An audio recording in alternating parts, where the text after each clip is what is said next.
Hola a todos, comenzamos la primera conferencia del curso, la cual se titula Apertura a la modelación y su rol en la gestión de calidad de agua. Hoy veremos, primero, una introducción al campo de la modelación con énfasis en la calidad de agua en ríos y segundo, una introducción a los enfoques más recientes en la gestión de calidad de agua. Ahora comencemos con la modelación. Para entender la modelación vamos a utilizar tres preguntas claves. ¿Qué es la modelación? ¿Para qué sirve la modelación? ¿Y en qué se fundamenta esencialmente la modelación? Para la primera pregunta, ¿qué es la modelación? Básicamente es una simplificación de la realidad que guarda las características esenciales de ella.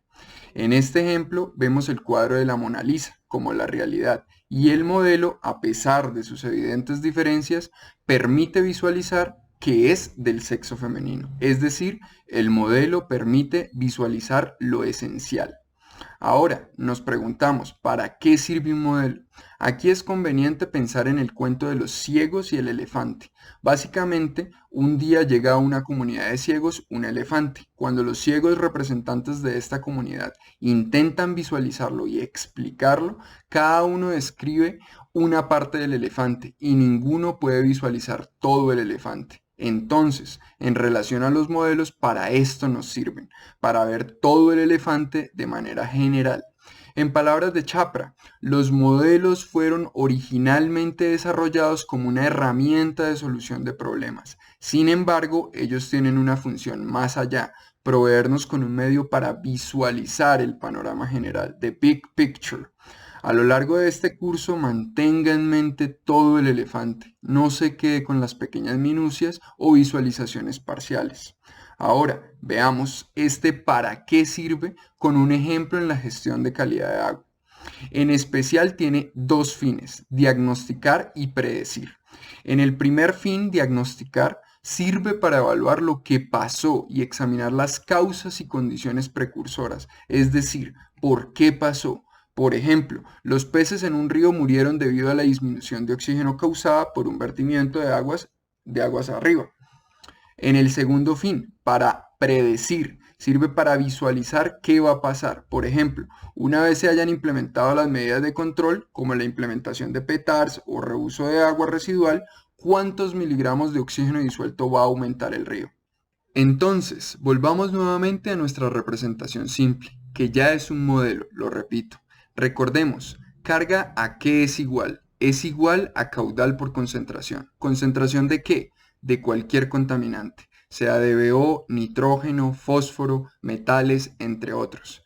Ahora, tenemos una carga en cada entrada del modelo. Cuando hablo de entrada del modelo, me refiero a la frontera aguas arriba, es decir, esta frontera y las fronteras de entrada del modelo.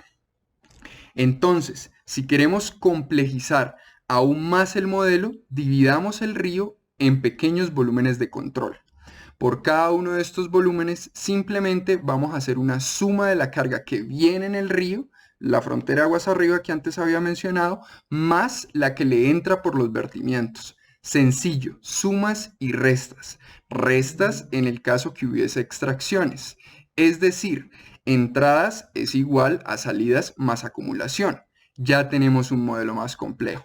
Pero si queremos más complejidad, ¿qué podemos hacer? Bueno, aquí viene lo que yo llamo los ornamentos o adornos. Pues además de las sumas y restas por cada volumen de control, puedes aplicar diferentes ecuaciones de degradación, transformación, acumulación. Entonces, en su nivel más simple tenemos una ecuación de decaimiento de primer orden, que es la que estamos presentando aquí. Ahora, si lo queremos complejizar más aún, podemos agregarle las ecuaciones asociadas al efecto de la luz solar, su reflejo en el agua dependiendo del color, las pérdidas de calor por su interacción con el medio, entre otros. Y si lo queremos complejizar más aún, pues le agregamos más y más reacciones y esto nos lleva a un modelo más complejo como el modelo Qual2K, el cual tiene muchos ornamentos. Sin embargo, y como lo argumenté previamente, lo esencial son las sumas y restas de las cargas. Los demás son ornamentos y aumento en la complejidad del modelo. Ahora, a continuación se presenta un ejemplo de los resultados esperados en el modelo Cual 2K. Entonces, observe que son varios gráficos que representan la hidráulica del río. Tenemos caudal, profundidad y velocidad media. Observe cómo el río está representado. El lado derecho es aguas arriba y el lado izquierdo es aguas abajo. Entonces, si vemos la gráfica de caudal, vemos que el río empieza con aproximadamente 2000 litros segundos y en la medida que avanza va cambiando su caudal, es decir, suman y restan los caudales que entran y salen. También vale la pena recalcar que este es un modelo de tipo permanente, es decir, que el caudal siempre es el mismo en cada punto del río y no hay variación en el tiempo. Esta es una de las simplificaciones de este modelo. En la realidad, el caudal de un río varía en el tiempo. Utilizando una analogía, este modelo toma una foto o condición promedio del sistema. Otros modelos, como el Mike 11, pueden tomar videos, es decir, son de caudal de tipo no permanente. Ya en otros videos posteriores explicaremos en más detalle los diferentes tipos de modelos y cómo seleccionar uno u otro. Ahora, un ejemplo de los resultados esperados en términos de calidad de agua se presenta en esta gráfica. Este ejemplo está asociado al mismo caso hipotético de estudio. Entonces, tenemos la DBO, el nitrógeno y el fósforo por un lado, y por el otro lado el oxígeno disuelto. Es decir, hay una relación causa-efecto, donde en la medida que hay vertimientos con cargas en términos de DBO, nitrógeno y fósforo, se genera un efecto de decaimiento en el oxígeno disuelto. Ahora, este tipo de gráfica no es generado por el modelo Cual 2K, él tiene sus propios formatos. Sin embargo, el modelo permite extraer los datos y graficarlos en un Excel, con lo cual se puede construir gráficas con mayor significado como esta. Ahora, en el modelo, como en el diseño de alcantarillado, se tienen varios escenarios. Por ejemplo, para la determinación de los diámetros de tuberías en alcantarillados pluviales, se suponen caudales máximos por lluvias. Entonces, para la modelación, ¿para qué caudal se deben hacer el análisis? Retomemos el modelo simple del sistema. Entonces, tenemos el río, el cual está dividido en volúmenes de control. En cada volumen hay una carga, la cual corresponde a un caudal por una concentración. Entonces, ¿para qué caudal hago la modelación? Vimos que para la condición de calibración utilizamos el caudal medido, pero si deseo tomar decisiones respecto a condiciones medias o críticas en el río, por ejemplo, deseo garantizar los usos del agua en condiciones críticas. En este punto es donde utilizamos varios recursos, tales como caudales mínimos y ambientales. Ahora, ¿cómo garantizo estos caudales mínimos o ambientales? Aquí es donde se puede ver claramente que la planificación de calidad de agua está interrelacionada con la distribución del agua. Observe que la gestión de calidad de agua en la cuenca es solo uno de los planes temáticos en la planificación de cuencas hidrográficas y esta debe estar relacionada con otros planes temáticos, como el plan de distribución de agua para garantizar el caudal mínimo. Ahora continuemos con una introducción a los enfoques más recientes en la gestión de calidad de agua. Entonces, en el marco de la gestión de calidad de agua, ¿cuáles son los enfoques más recientes? Haciendo un paralelo con la planificación de cuencas, esta ha cambiado de una planificación fundamentada en el desarrollo a una protección. No hace falta recordar los desastres, sobre todo ecológicos, que ha traído este imaginario tradicional de desarrollo. También ha cambiado de una ingeniería a una planeación y de resolver un problema único a integrar o balancear entre varios problemas e intereses. También note que planear involucra más la prevención y no solo reaccionar ante los problemas. Ahora, retomando la gestión de calidad de agua en la cuenca, se ha cambiado de un paradigma de soluciones al final del tubo, es decir, plantas de tratamiento de agua residual solamente, a enfoques más integrales con una visión de cuenca hidrográfica. Por ejemplo, la estrategia de los 3 pasos. Hagamos un zoom en la estrategia de los 3 pasos. El paradigma convencional y actual es tomar el agua de una fuente hídrica, potabilizarla y distribuirla, recolectarla, tratarla y vertirla. Ahora, ¿cuál es la estrategia? El paso 1 es la minimización y prevención. Por ejemplo, el uso eficiente del agua recolectando aguas lluvia, la producción más limpia, entre otras medidas. Ahora, en lugar de verter el agua residual, reutilizarla en agricultura, acuicultura y realizar un tratamiento, pero con el objetivo requerido para su reutilización. Finalmente, el paso 3 es aprovechar al máximo la capacidad de autodepuración del ambiente. Por ejemplo, en lugar de centralizar toda la descarga en un punto, distribuirlo en varios puntos, permitiendo que el río no llegue a condiciones anóxicas y tenga mejor capacidad de autodepuración. Esto está íntimamente relacionado con la pregunta: ¿tratamiento centralizado o descentralizado? Ahora hagamos un zoom en el paso 1, minimización y prevención. Este paso está asociado a la producción más limpia, PML por sus siglas. En países desarrollados desde 1970, los PML han sido aplicados con éxito en el sector industrial principalmente. Este éxito en gran medida debido a que los empresarios vieron los potenciales ahorros que podían tener, por ejemplo, al reutilizar aditivos y residuos industriales, así como por el paulatino avance en las metas de reducción de contaminación y mejoramiento de la normatividad ambiental. Vale la pena mencionar que mejoramiento de la normatividad no es solo hacerla más estricta, sino que ella en sí misma sea coherente y viable. Este tema ya lo discutiremos de manera más amplia en un próximo video titulado Modelos matemáticos y buenas prácticas en su implementación. Retomando la producción más limpia, en el caso de Colombia se promueve oficialmente en el año 1997 con el documento Política Nacional de Producción Más Limpia expedida por el Ministerio de Ambiente. En un comienzo, el sector industrial se vio atraído e incluso empezaron su implementación. Sin embargo, con el paso de los años se han venido desmotivando. Ahora, ¿por qué se han desmotivado? A juicio personal, pienso que debido a las debilidades estructurales de nuestro país, tales como la poca continuidad de los profesionales en las instituciones, la débil formación desde la universidad, entre otras causas, han generado diversas dificultades en la gestión integral de los recursos hídricos. Por ejemplo, un error muy común es aplicar la resolución 0631 de 2015 sin considerar el contexto general. Esta resolución, que estipula concentraciones máximas permisibles en el vertimiento, podría ir en contravía de la política de producción más limpia, lo cual es doblemente errado, tanto jurídicamente como ambientalmente. Expliquemos esto con un ejemplo. Tenemos dos industrias que producen la misma carga, pero una de ellas revuelve sus vertimientos con el agua del casino de comidas.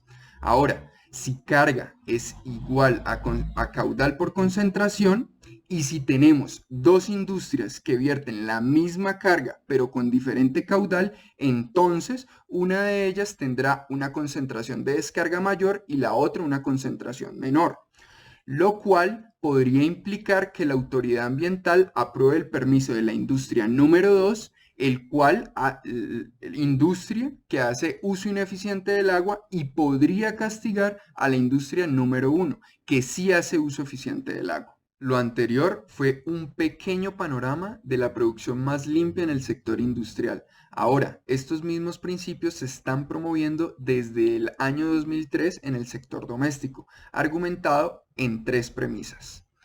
Primero, menores costos, incluso ganancias. Segundo, disminución de cargas vertidas. Y tercero, aumento de la seguridad alimentaria. Veamos la disminución de costos. En la gráfica a continuación vemos las economías y deseconomías de escala en sistemas de agua y saneamiento. En el eje horizontal muestra los litros de agua consumidos por persona a día. En el eje vertical, los costos unitarios, es decir, los costos por cada litro tratado. Los puntos azules representan para varias poblaciones del mundo los requerimientos de tratamiento y sus costos. Estos costos incluyen distribución, recolección y tratamiento. Ahora, las líneas moradas representan los costos del sistema de potabilización y, como es bien conocido, a mayor litros tratados, menor los costos unitarios. Sin embargo, para el saneamiento, las líneas verdes sucede lo contrario. En la medida que se trata mayores cantidades de agua residual, más costoso es el tratamiento por litro. Esto se debe a mayores costos en las excavaciones, PETARs menos óptimas, entre otros. Veamos dos casos puntuales de la gráfica. El caso 1 de bombeo manual y sistema de letrinas tiene los costos unitarios más elevados para la potabilización y más económicos para el saneamiento. Mientras que para el caso 8, Chicago, Estados Unidos, tiene los costos más económicos en potabilización y más costosos en saneamiento.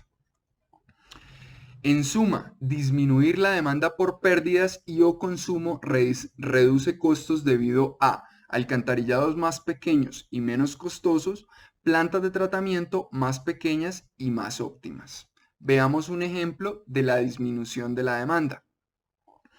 Tenemos el consumo promedio de agua potable en los Países Bajos después de la aplicación de diferentes medidas de ahorro. Entonces, el consumo normal era 132 litros habitante día, similar a las dotaciones que tenemos en Colombia según el Reglamento Técnico de Agua y Saneamiento. Una vez se implementaron las duchas ahorradoras y cierres con interrupción de flujo, redujeron su consumo en un 17%, es decir, 110 litros habitante día.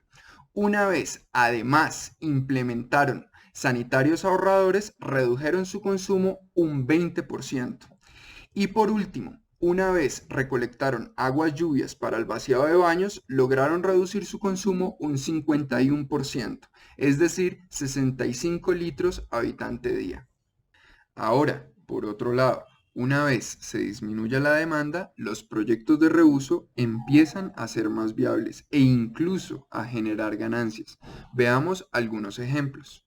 En Bangladesh, una ONG local ha operado un estanque de lenteja de agua en pequeña escala para el tratamiento de las aguas residuales domésticas desde hace más de 12 años.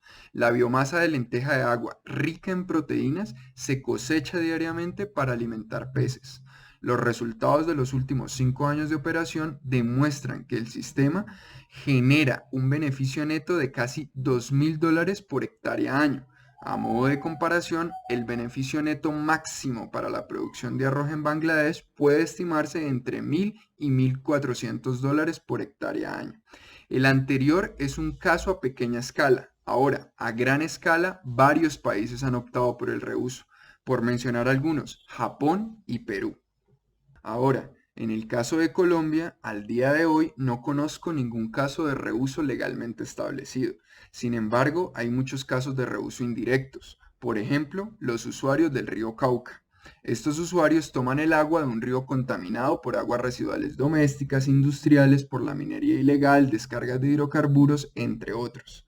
Así, los usos que se le dan al agua no alcanzan a cumplir los estándares mínimos requeridos. El caso más crítico podría ser la captación para la ciudad de Cali, captación que está ubicada 4 kilómetros aguas abajo de las descargas de agua residual de gran parte de la ciudad de Cali. Asimismo, hay innumerables captaciones del río Cauca y sus tributarios para el sector agrícola, especialmente para el sector cañicultor, donde la calidad de agua no cumple con los estándares requeridos para el uso que se le da.